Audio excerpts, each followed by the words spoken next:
ધારણ થઈ ગયું। એક દિવસ સુશીલાબેન પોતાના નિત્યક્રમ પ્રમાણે ઈશ ચિંતનમાં મગ્ન હતા। બપોરના 12 ક્યારે વાગી ગયા એની કઈ ખબર જ ના પડી। પણ આ શું, દારિદ્રના ઘેર વળી 12 વાગે કોણ આવ્યું? અવાજ સાંભળીને સુશીલાબેન દરવાજે આવ્યા તો જોયું કે એક જટાધારી સત્પુરુષ બહાર ઉભો હતો અને ખાવાનું આપવા માટે યાચના કરતો હતો।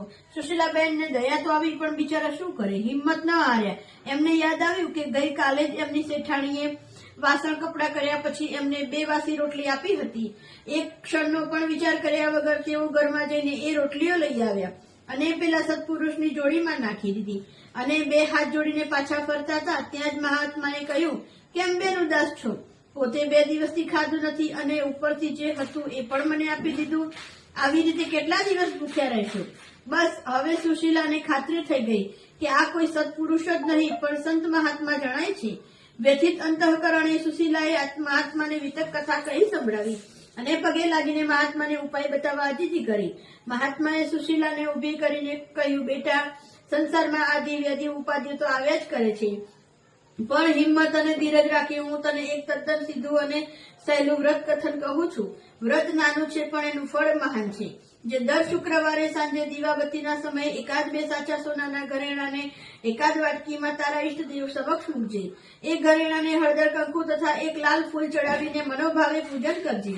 એ દિવસે સાંજની રસોઈમાં એકાદ મિષ્ટાન બનાવીને એનું નૈવેદ્ય ઘરેણા રૂપી લક્ષ્મીજીને બતાવજે।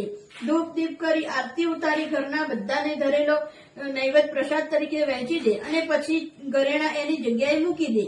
બસ વ્રત પૂરું થયું। જપ તપ ઉપવાસ બસ કશું જ નહીં અને છતાંય ફળ માત્ર મહાન। હવે કાલે જ શુક્રવાર છે, બસ જાગ્યા ત્યાંથી સવાર। કાલથી વ્રત ચાલુ કર, ઈશ્વર તારું કલ્યાણ કરે। સુશીલા તો 2 બાકડી થઈ ગઈ અને ફરી મહાત્માના પગે લાગી। મહાત્માએ પોતાની જોડીમાંથી સુશીલાએ આપેલી પેલી 2 રોટલી પ્રસાદ તરીકે એને પાછી આપી અને જતા રહ્યા। પણ શું ચમત્કાર! રોટલીઓ હાલ જ ઉતારી હોય એવી તાજી અને ગરમ હતી। હવે સુશીલાને મનોમન ખાતરી થઈ કે બીજા કોઈ નહીં પણ ભગવાન દત્તાત્રેય જ આપણા ઉપર પ્રસન્ન થઈને માર્ગદર્શન કરી ગયા છે। એના આનંદની કોઈ સીમા જ ન રહી। હવે તો એને મનને એક જ લગ્ની લાગી। શુક્રવારની સાંજ। આજે શુક્રવાર। સુશીલા સવારથી જ ખુશ હતી।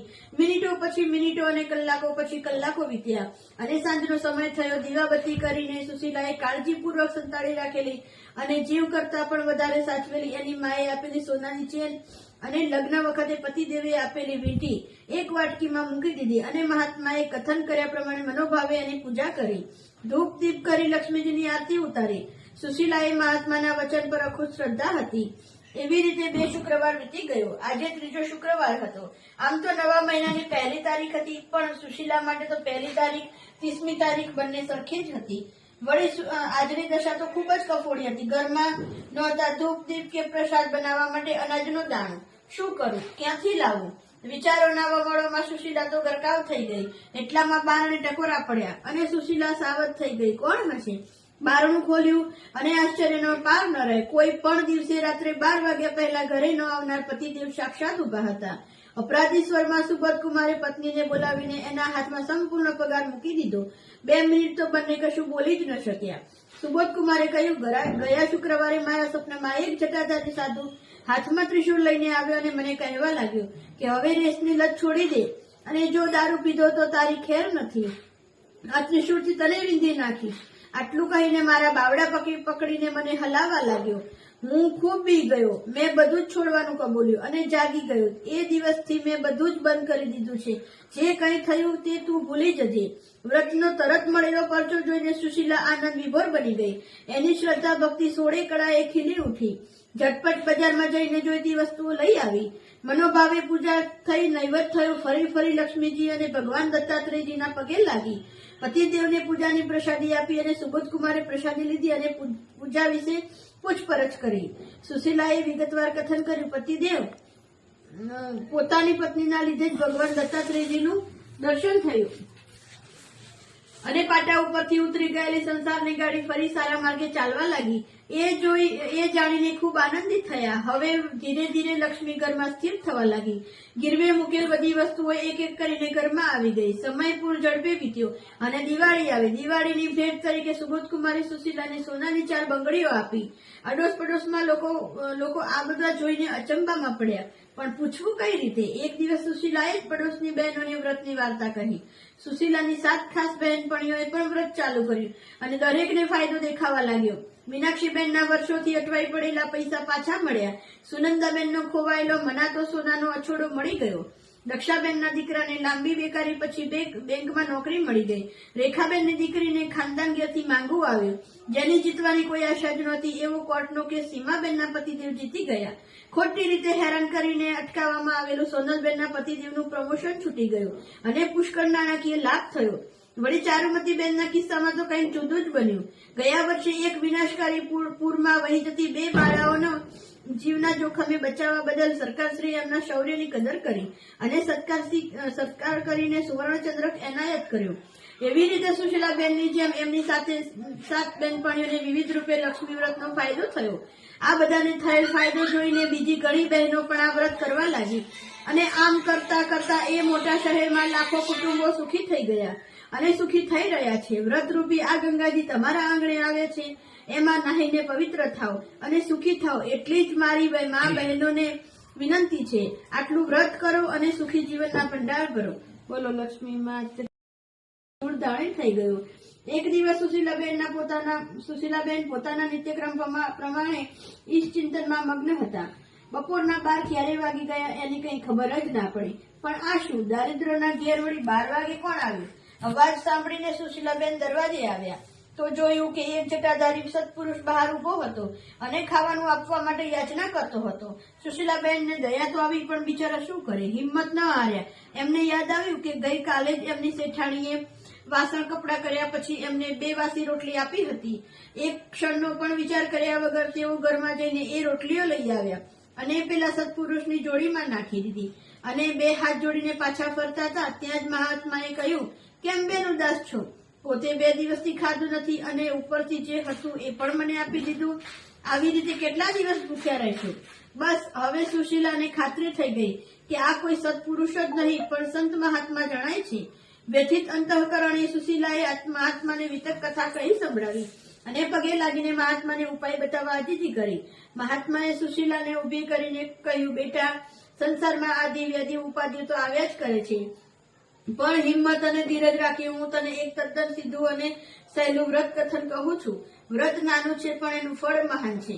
જે દર શુક્રવારે સાંજે દીવાબત્તીના સમયે એકાદ 2 સાચા સોનાના ઘરેણાને એકાદ વાટકીમાં તારા ઈષ્ટદેવ સમક્ષ મૂકજે. એ ઘરેણાને હળદર, કંકુ તથા એક લાલ ફૂલ ચડાવીને મનોભાવે પૂજન કરજે. એ દિવસે સાંજની રસોઈમાં એકાદ મિષ્ટાન બનાવીને એનું નૈવેદ્ય ઘરેણા રૂપી લક્ષ્મીજીને બતાવજે. ધૂપ દીપ કરી આરતી ઉતારી ઘરના બધાને ધરેલો નૈવેદ્ય પ્રસાદ તરીકે વહેંચી દે અને પછી ઘરેણા એની જગ્યાએ મૂકી દે. બસ વ્રત પૂરું થયું. જપ, તપ, ઉપવાસ બસ કશું જ નહીં અને છતાંય ફળ માત્ર મહાન. હવે કાલે જ શુક્રવાર છે, બસ જાગ્યા ત્યાંથી સવાર. કાલથી વ્રત ચાલુ કર, ઈશ્વર તારું કલ્યાણ કરે. સુશીલા તો 2 બાકડી થઈ ગઈ અને ફરી મહાત્માના પગે લાગી. મહાત્માએ પોતાની જોડીમાંથી સુશીલાએ આપેલી પેલી 2 રોટલી પ્રસાદ તરીકે એને પાછી આપી અને જતા રહ્યા. પણ શું ચમત્કાર! રોટલીઓ હાલ જ ઉતારી હોય એવી તાજી અને ગરમ હતી. હવે સુશીલાને મનોમન ખાતરી થઈ કે બીજા કોઈ નહીં પણ ભગવાન દત્તાત્રેય જ આપણા ઉપર પ્રસન્ન થઈને માર્ગદર્શન કરી ગયા છે. એના આનંદની કોઈ સીમા જ ન રહી. હવે તો એને મનને એક જ લગ્ની લાગી. શુક્રવારની સાંજ. આજે શુક્રવાર. સુશીલા સવારથી જ ખુશ હતી. મિનિટો પછી મિનિટો અને કલાકો પછી કલાકો વીત્યા અને સાંજનો સમય થયો. દીવાબત્તી કરીને સુશીલાએ કાળજીપૂર્વક સંતાડી રાખેલી અને જીવ કરતા પણ વધારે સાચવેલી એની માએ આપેલી સોનાની ચેન અને લગ્ન વખતે પતિદેવે આપેલી વીંટી એક વાટકીમાં મૂકી દીધી અને મહાત્માએ કથન કર્યા પ્રમાણે મનોભાવે એની પૂજા કરી. ધૂપ દીપ કરી લક્ષ્મીજીની આરતી ઉતારી. સુશીલાએ મહાત્માના વચન પર અખૂટ શ્રદ્ધા હતી.